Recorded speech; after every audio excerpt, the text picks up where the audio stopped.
இப்போ நம்ம பார்க்கக்கூடிய தொகுதி ராஜபாளையம் தொகுதி. அந்த தொகுதி அப்படின்னா என்னென்ன அடிப்படை கூறுகளை நம்ம தெரிஞ்சுக்கணும் ராஜ்? இந்த தொகுதி வந்து விருதுநகர் மாவட்டத்தில் வருது. தென்காசி நாடாளுமன்ற தொகுதிக்குள்ள வரும். ராஜபாளையம்ன்றது ஒரு பாரம்பரியமான ஒரு தொகுதி. இந்த தொகுதியில் பார்த்தீங்கன்னா உலக புகழ்பெற்ற ராஜபாளையம் நாய், அதுக்கப்புறம் வந்து சேத்தூர் பேண்டேஜ், இங்கே வந்து பேண்டேஜ் காட்டனுக்கு வந்து உலக புகழ்பெற்றது. நிறைய மில்ஸ் நிறைய இருக்குது. ராம்கோ நிறுவனம் உருவானது இந்த பகுதியில் தான்.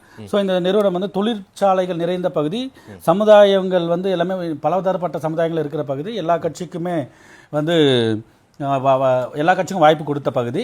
இங்கேருந்து ஒரு முதல்வர் நாற்காலியை அலங்கரிச்சிருக்கார் திரு குமாரசாமி ராஜா. இந்த விருதுநகர் மாவட்டத்திலிருந்து 3 முதலமைச்சர் வந்திருக்காங்க. பெருந்தலைவர் காமராஜர், திரு குமாரசாமி ராஜா, எல்லாருக்கும் அறிமுகமான இப்போ திமுகவில் வேட்பாளராக இருக்கிற திரு ஓ பன்னீர்செல்வத்தின் பூர்வீகம், குலதெய்வம் இருக்கிற ஊர் வந்து ஸ்ரீவில்லிபுத்தூர், இந்த மாவட்டம் தான். ஸோ 3 முதல்வர்கள் கொடுத்தது விருதுநகர் மாவட்டம். அதில் ராஜபாளையம் வந்து முக்கியமான தொகுதி. இந்த தொகுதியில் வந்து வயது பிரிவில் வயது பிரிவில் பார்த்தோம்னா 18 to 25 வயசு உள்ளவர்கள் 13.12, 26லேருந்து 40 வயசு வரைக்கும் பார்த்தோம்னா 29.76, 41லேருந்து 60 பார்க்கும்போது 40%, 60+ இருக்கிறவங்க ஒரு 17%. அதாவது கிட்டத்தட்ட 26லேருந்து 60+ உள்ளவங்க ஒரு 80% இதிலே இந்த பிரிவிலே இருக்காங்க. இவங்க தான் அதிக வாக்களிக்கக்கூடியவர்களும். இது ஒரு மிகப்பெரிய ஒரு டர்ன் அவுட் ஆகும். அண்ட் இது ஒரு பெரிய விதத்தில் இது ஒரு இம்பேக்ட் கிரியேட் பண்ணும். ஏன்னா 18 to 25 வெறும் 13 தான் இருக்காங்க. மீதி இருக்கவங்க எல்லாருமே ஒரு வாக்கு அதிகம் செலுத்தக்கூடியவர்கள். இது ஒரு இம்பேக்ட் கிரியேட் பண்ணும். ஓகே, அடுத்ததா இந்த தொகுதியினுடைய பெரும்பான்மை சமூகங்கள், அதனுடைய முக்கிய பிரச்சனைகள், கோரிக்கைகள் என்னன்னு நம்ம பார்க்கலாம் ராஜேஷ். இந்த தொகுதியை பொறுத்த வரைக்கும் தேவேந்திர குல வேளாளர்கள் 22% இருக்கிறாங்க. இந்த தொகுதியில் முக்குலத்தோர் 15%, நாடார்கள் 14%, சாலியர் சமுதாயம் 5%, மற்றவர்கள் 13% இருக்காங்க. இதில் ஒரு குறிப்பிட்டபடியாக வந்து நாயுடு சமுதாயம், அங்கே நாயக்கர் சொல்லுவாங்க, அவங்களும் அதிகமாக இருக்காங்க. இந்த இடத்த பொறுத்த வரைக்கும் வந்து எப்பவுமே வந்து நிறைய நாடார் வேட்பாளர்கள் ஜெயிச்சு வந்திருக்காங்க இந்த இடத்துல. போன்ற முறை கடந்த முறை தேர்தலில் கூட வெற்றி பெற்று இந்த முறையும் எம்எல்ஏவாக இருக்க 2 முறை தொடர்ச்சியாக இருக்க தங்கப்படையும் அந்த சமுதாயத்தை சேர்ந்தவர். ஆனால் போனோட்டி அவர் கடும் சவாலை திரு KT ராஜபாளை கொடுத்தார். குறைவான வாக்கு வித்தியாசத்தில் வந்து அங்கே இது பண்ணாங்க. நல்ல தொழில் வாய்ப்பு உள்ள ஊர். இதில் வந்து முக்கியமான பிரச்சனைகள் பார்த்தீங்கன்னா அங்கே மேம்பாலம், வெளிவெட்டச்சாலை, இந்த மாதிரி தான் நிறைய கேட்குறாங்க. இங்கே முக்கியமாக அந்த ஸ்பின்னிங் மில்லு கிடைக்கிற காட்டனில் வந்து நிறைய பிரச்சனை இருக்குது. இங்கே இருக்கிற தொழிலாளர்கள், விசைத்தறி தொழிலாளர்களுக்கு, மில்லில் வேலை செய்கிற தொழிலாளர்களுக்கு ஊதியம் வந்து எப்பவுமே ஒரு பிரச்சனையாக இருக்கும். அதனால் இங்கே கம்யூனிஸ்ட் கட்சியும் கொஞ்சம் ஸ்ட்ராங்காக இருக்குது. இங்கே பாதாளச்சாக்கடை பெரிய பிரச்சனையாக இருக்குது. கழிவுநீர் தெருக்களில் ஓடுது. வனவிலங்குகள் பயிர்கள், இது வந்து மேற்கு தொடர்ச்சி மலையின் அடிவாரத்தில் இருக்கிற ஒரு பகுதி. அதனால் வனவிலங்குகள் இங்கே வருவாங்க. எலுமிச்சை பழத்துக்கு வந்து ரொம்ப ஃபேமஸான ஊர் இது. எலுமிச்சை பழம் அதிகமாக, ஆமாம், இந்த ஊர். இங்கே இந்த பொருளாதார ரீதியாக மக்களுக்கு வந்து வேலை வாய்ப்புகள் எல்லாமே இருந்தாலும் அடிப்படை தேவைகள் நிறைய இருக்குது. நகர்ப்புறம் அதிகமாக இருக்கிற பகுதியில் இது ஒன்று. இந்த இடத்துல பார்த்தீங்கன்னா மக்களோட கோரிக்கையாக என்னன்னா நீர்நிலைகளை வந்து பாதுகாக்கணும்னு இருக்காங்க. இதுக்கு இப்போ ரொம்ப எல்லா இடத்துல வைரலாக போன கூமாப்பட்டி, இதுக்கு அருகாமையில் உள்ள பகுதி தான் இது. அரசு மருத்துவமனையில் அவசர சிகிச்சை பிரிவு கேட்குறாங்க.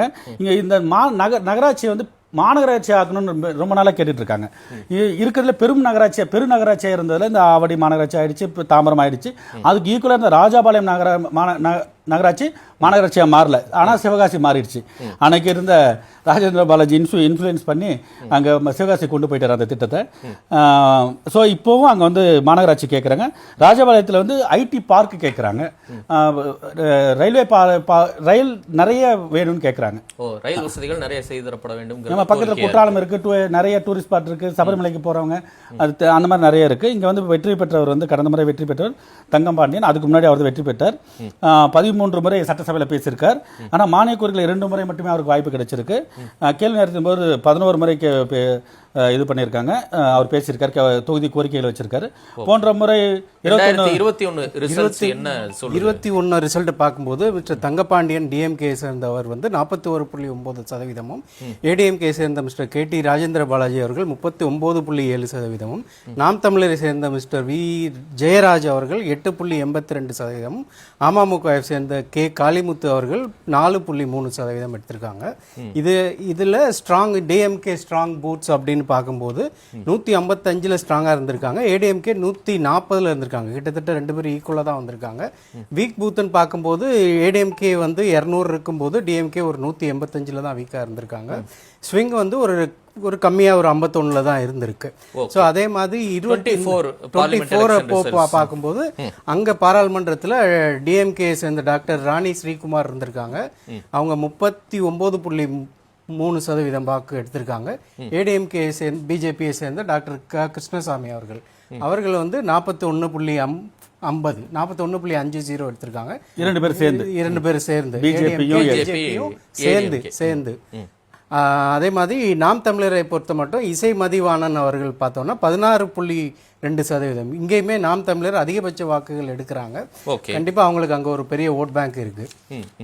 2026 சிறு ஆச்சரியம் தான். இந்த தொகுதி பொறுத்த வரைக்கும் ஒரு நிறைய தடவை வந்து இவங்க ஏடிஎம்கே ஜெயிச்சிருக்காங்க. கடந்த 2 முறையாக தோர்த்துருக்காங்க. அதுக்கு பல காரணங்கள் இருக்கு. இப்போ முக்கியமாக பார்த்தீங்கன்னா இதில் ஸ்விங் பூத் பார்த்தீங்கன்னா 125 பூத்தில் வந்து டிஎம்கே ஸ்ட்ராங்காக இருக்காங்க. மொத்தத்தில் 145 பூத்தில் ஏடிஎம்கே ஸ்ட்ராங்காக இருக்காங்க. 40 பூத்து வந்து வாக்குச்சாவடிகள் வந்து மாறுவதற்கான வாய்ப்புகள் இருக்குது. ஸோ வெற்றி தோல்வி யார் வேணும் நிர்ணயிக்கலாம். ஏன்னா இதில் இவங்களுக்கு வந்து வெற்றி சதவீதம் எவ்வளோ இருக்குன்னா அதிமுக 39% முதலிடத்திலும் திமுக 37% இரண்டாவது இடத்திலும் இருக்கிறது. இந்த 2% ஆனால் 40 வாக்குச்சாவடிகள் ஸ்விங் பூத் இருக்கு. ஸோ யார் வேணாலும் வின் பண்ணலான்ற ஒரு வாய்ப்பு இருக்கு. அதிமுக பொறுத்த வரைக்கும் பிரிசிலா பாண்டியன் தமாமுக வேட்பாளராக அறிவிக்கப்பட்டிருக்கிறாங்க. தாமரை சின்னத்தில் வேலை களம் காண்றாங்க.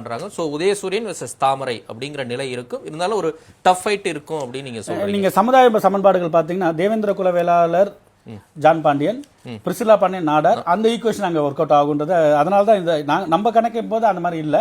நம்ம இதுக்கு முன்னாடி அந்த வாக்குகளை பதிவு வச்சு தான் கணக்கு பண்ணியிருக்கோம். இப்போ இதுக்கான ப்ரெடிக்ஷன் சொல்றேன். இங்க வந்து நாம் தமிழர் கட்சி வந்து இங்க வந்து ஒரு 5% வரைக்கும் வர வாய்ப்பு இருக்கு. தாவேகா வந்து 10% வாக்குகள் பெறுவதற்கு வாய்ப்பு இருக்கு. 2 பேர் இணைந்து 15% வாக்குகள் பெறுவார்கள். ஸோ இது வந்து எட்ஜ் வந்து பாத்தீங்கன்னா இங்க வந்து ஏடிஎம்கே தான். ராஜபாளையத்தை குறித்து நம்ம விரிவாகவே பார்த்துட்டோம்.